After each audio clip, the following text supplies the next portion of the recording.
Hello everyone, today we'll be making a dish called palak aloo, which is spinach and potatoes with a medley of spices. Before I get to that, I'd love to show you my new cutting board. I just had this made by my buddy in Portland. His name's Raymond. If you'd like his info and you need one made, shoot me a message and I'll be happy to share it. I'm really happy with this board. It's really thick and it's just exactly what I wanted, so I'm excited to have it for my channel. As always, you can find a list of the ingredients in the description below. So the first thing I'm going to do is grab one yellow or white onion and just dice it up. And the next, I'm going to dice up about 5 to 7 garlic cloves, depending on how much garlic you like. You can add or reduce it to your liking. Next, we're going to preheat our stove with a large pot and put a couple tablespoons of vegetable oil in it. Make sure not to use the olive oil or it'll start smoking and burn, and you really don't want that for this next step. While that's preheating, let's get our spices together. For this recipe, you're going to use half a teaspoon of chili powder, 1 teaspoon of curry powder, 1 teaspoon of coriander powder, half a teaspoon of cumin seed, half a teaspoon of turmeric, and half a teaspoon of garam masala. Gather these in a bowl and keep them to the side for the next step. Next, we're going to go ahead and drop our diced onion into the pot and start frying it. You want them to get some nice color on them before we add our spices in. So that'll take probably about 5 to 7 minutes, but just keep an eye out for the color. That's the main thing you want to look for. You're going to need to continue stirring these frequently so that they don't start to burn.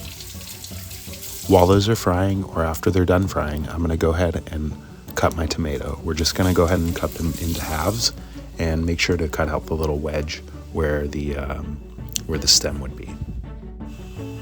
For the next part, what we're going to do is we're going to basically fry our spices and kind of cook them a little bit before adding in the rest of our ingredients. This part's really important to the depth of the dish, and so we're just going to grab our spices and drop them in.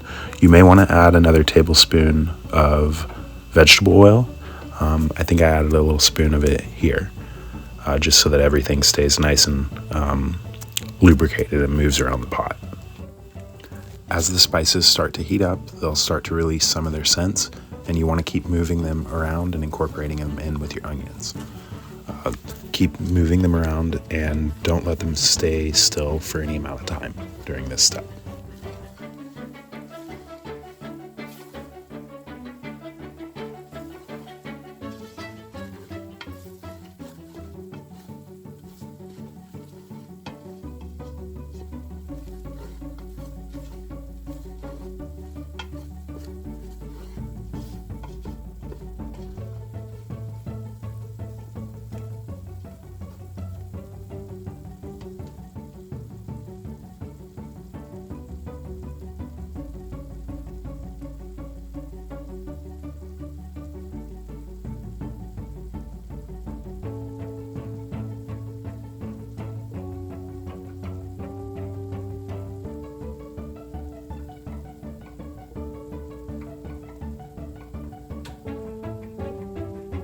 Once our spices are cooked, after about 3 to 4 minutes maybe, we're going to go ahead and add our tomatoes in.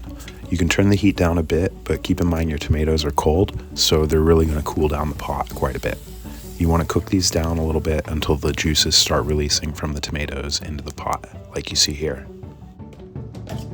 For the next part, I'm going to go ahead and skin my potatoes. I used about 3 or 4 medium small potatoes, and I went ahead and chopped them into about 1/4 to 1/2 inch bite sizes. Then just go ahead and add those into your onion and spice mix. What we're doing here is we're basically layering in our different ingredients one at a time, and that's going to allow a lot of that flavor and masala and spice to really incorporate itself into each of the ingredients. Stir the potatoes around thoroughly so that the masala and the onion coats all of the potatoes and they start to incorporate some of that nice flavor that we just cooked up. One of the things I love about this dish is how easy and simple it is to make. Next, we're just going to grab our spinach and start adding it in. And I'm sure if you've worked with spinach before, you know it can be really intimidating with its size, but after a few minutes, it'll really start to cook down substantially. For this recipe, I think I used about 2 heads of fresh spinach. Once all of your spinach has been added, go ahead and put a lid on the pot so that it starts to steam and cook down a little bit.